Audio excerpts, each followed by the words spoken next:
And welcome everybody to another glorious episode of the On Waivers Podcast. I'm your host, Dwayne Douglas, along with Ryan Holmes. We are podcasting off the beautiful shores of the Pacific Ocean. Beautiful day out here in Southern California.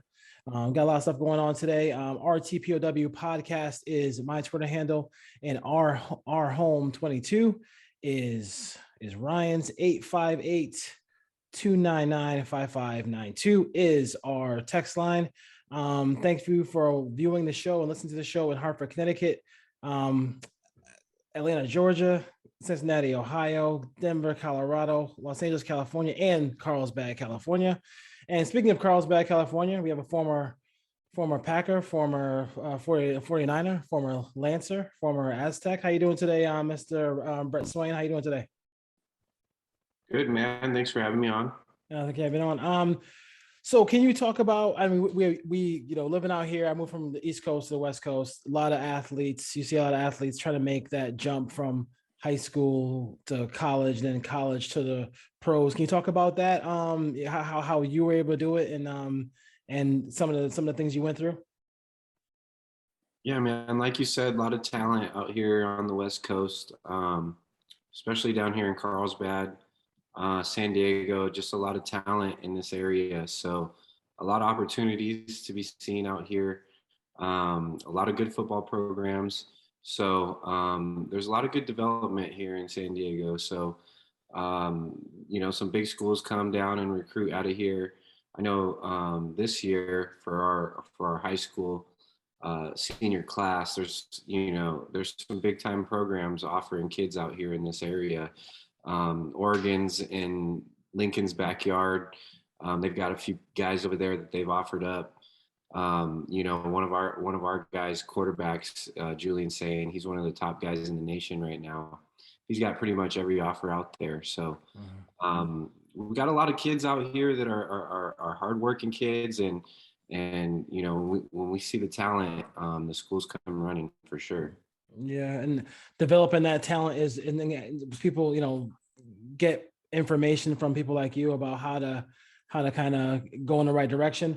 That's kind of cool that you're doing those kind of things here. Can you talk about? I know you're you're a former Packer, and you have that Super Bowl ring as well. But can you talk about we also do a Raiders show where the Raiders kind of talk about being like a family. Can you talk about how the Packer brass and the Packers kind of team is like a family as far as that goes with their fans and the organization?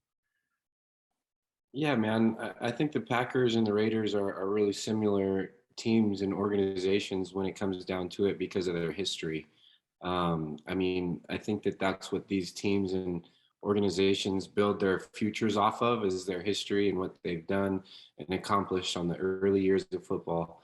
The Packers, they continue to bring alumni back to games, and they continue to invest in, bringing fans in and making them feel like family. I think the Raiders do the same thing.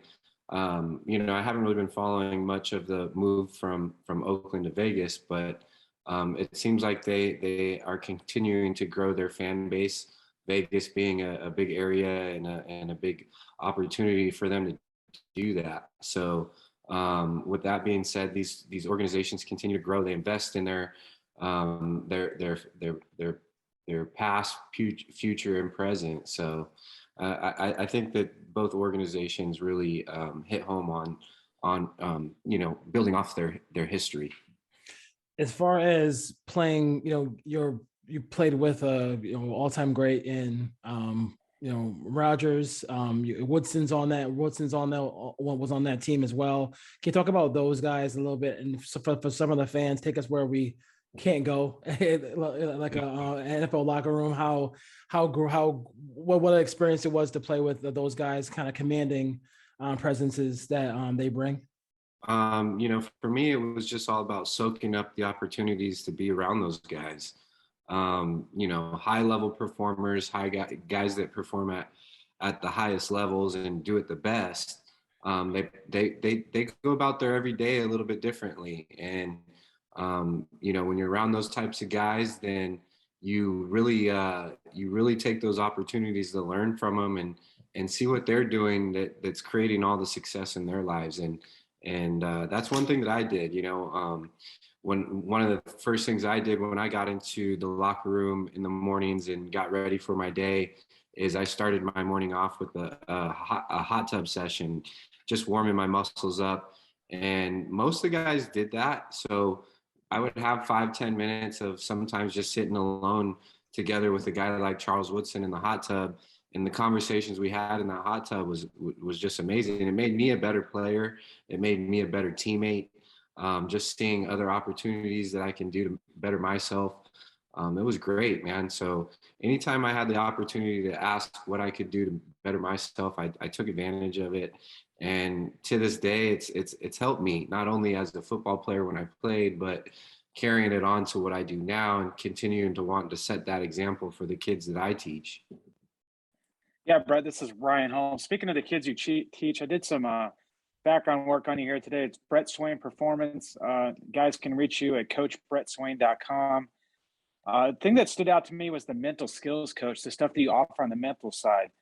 I'm a baseball scout during the day, football fan at night, but the mental side of the game of athletics is something that I don't think it's touched on. Teams can get a competitive advantage there, and clearly the athletes can. Can you talk to us a little bit about the mental skills coaching that you do and the advantage you think players can get from that? Absolutely. And I got into the mental skills stuff because when I first started working with the high school kids and wanting to get back into, kind of normal life after playing football, I was kind of going down the performance training and teaching kids how to run fast, get bigger, faster, stronger. But for the most part, I kind of wasn't running into dead ends, but I would teach them everything I knew from a training standpoint, and I would continue to try to increase my knowledge of training, but I still wasn't getting the performance on Friday nights. And I think that that's where my coaching at the high school level, football wise, I get to see them perform on Friday nights. And whatever we're doing leading up to that, if it doesn't help that performance, then it's really not important to be doing or investing your time in. So efficiency has been real important for me in my programs. Is just trying to do things that kids can perform, keeping things simple, and then teaching kids that they need to approach it a certain way. They need to have a belief in themselves. They need to have a strong why and reasons why they're out there, because then they take on the coaching a little bit differently. It means a little bit more to them. The performance side then on Friday night means a little bit more. And now they're starting to understand what they bring to the culture side of things, where, you have a good environment, you're going to grow. So. Definitely. Is the mental skills side position specific, age specific, or is it kind of like the same program for everyone? I'm always curious about that. I think it's the same program for everyone. It's just depending on who the kid is. There's kids that are 5, 6, 7 years old that are pretty far ahead, and they can start jumping into things that are a little bit more advanced. And I experienced that as an athlete, being in environments where guys just excelled a little bit faster than me, and that's okay. That's okay that guys go a little bit faster, but I do think that if I did have some mental skills and some things that I had to help sharpen my skills up, I would have moved a little bit faster as well when it came down to just focusing on what I was being asked to do as a football player and executing my job.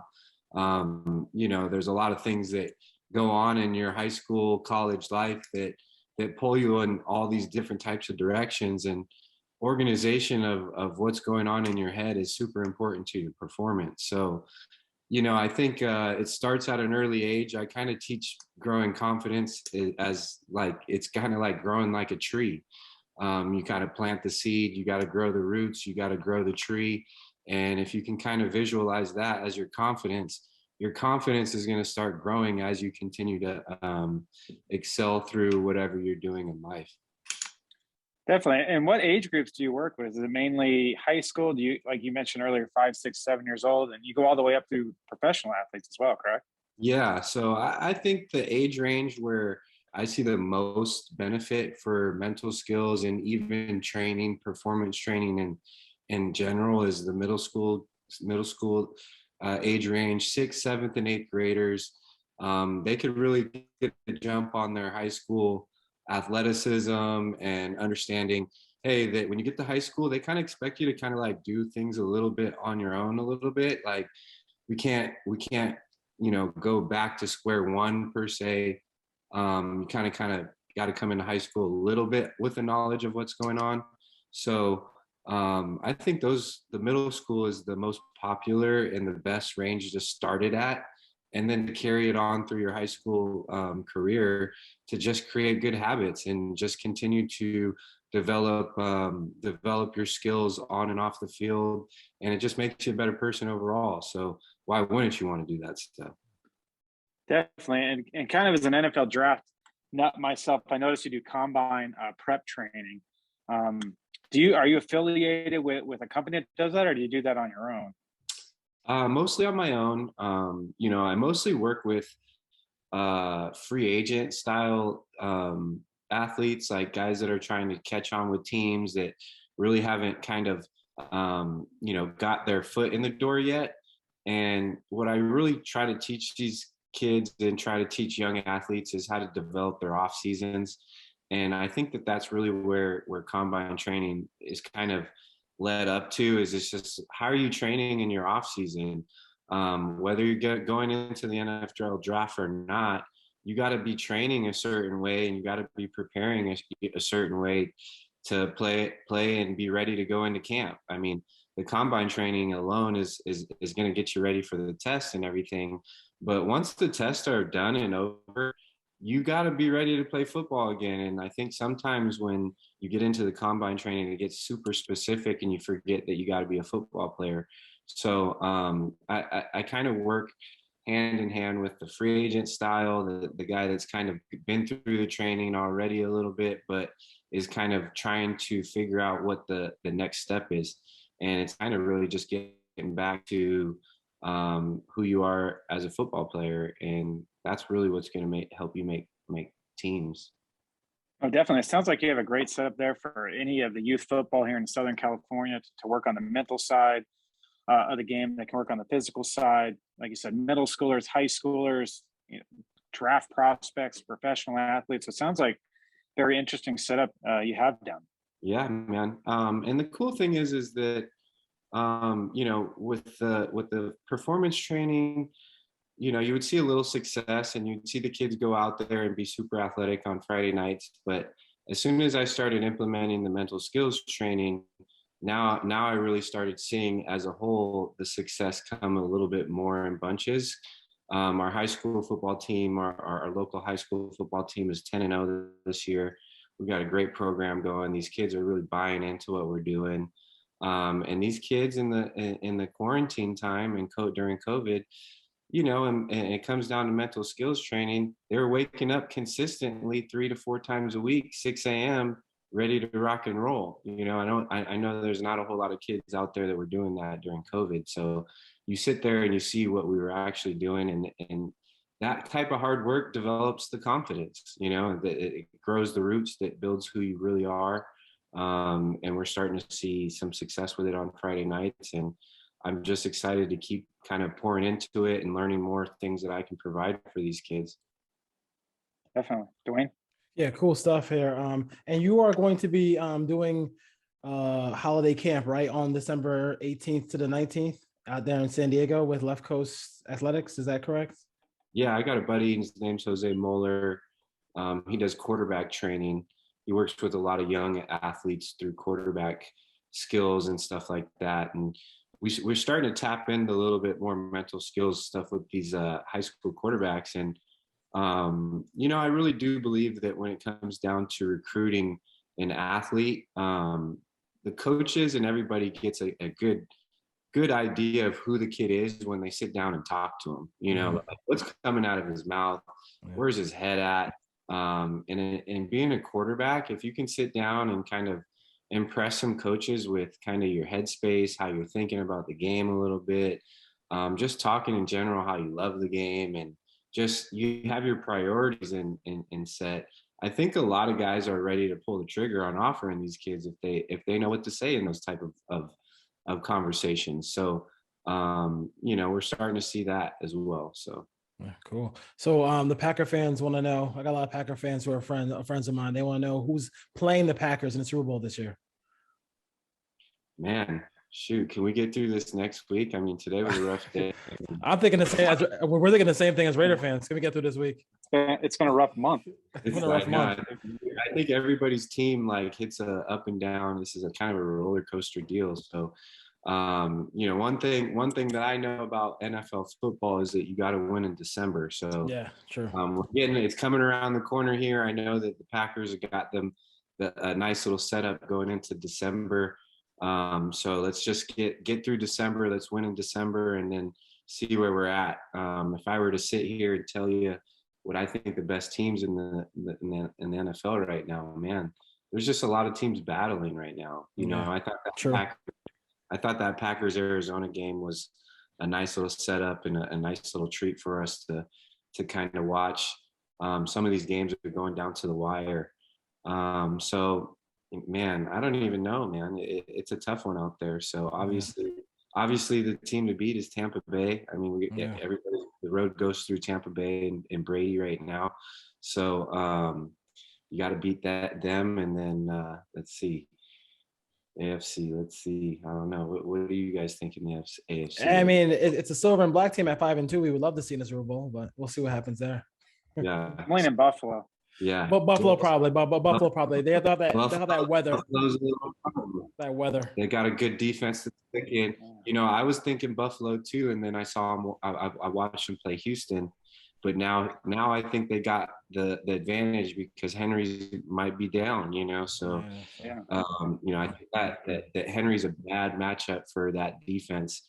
But when it comes down to that defense against Houston without Henry, I think Buffalo might get that one. All right. Do you think Jordan Love can go into Arrowhead and get a win this week for the Packers? I don't know. I think this is going to be an interesting situation. I mean, with him going down and the situation that's playing out right now, I mean, who's to say he doesn't take the reins and just run with it? Who knows? Who knows? We'll see what happens with how the NFL plays this out. It's hard to tell what's going on up there.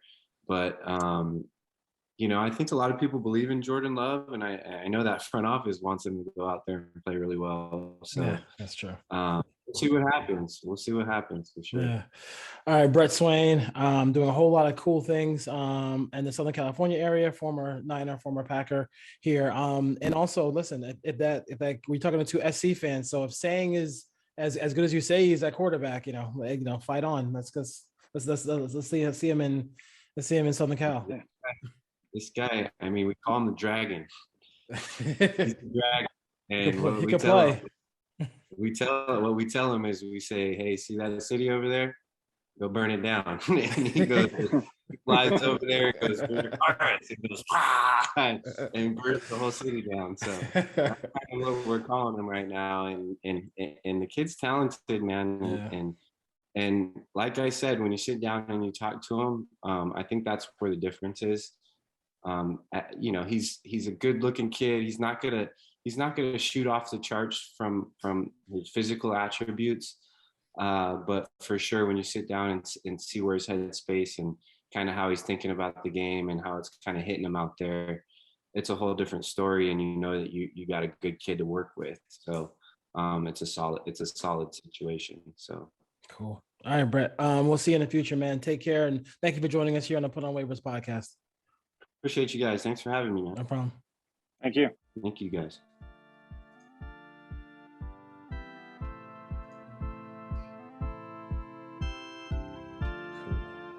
All right, Brett Swain, former Super Bowl champion. He was chilling on the hot tub with Charles Woodson. You can't get much cooler than that. You can't get much cooler than that. We'll be right back. Raider fans, thanks again for listening to the Put On Raiders podcast. But please be sure to subscribe and leave comments. We'd love to answer the comments in the future. But keep those clicks, keep watching. We're here for you to break down all Raiders content.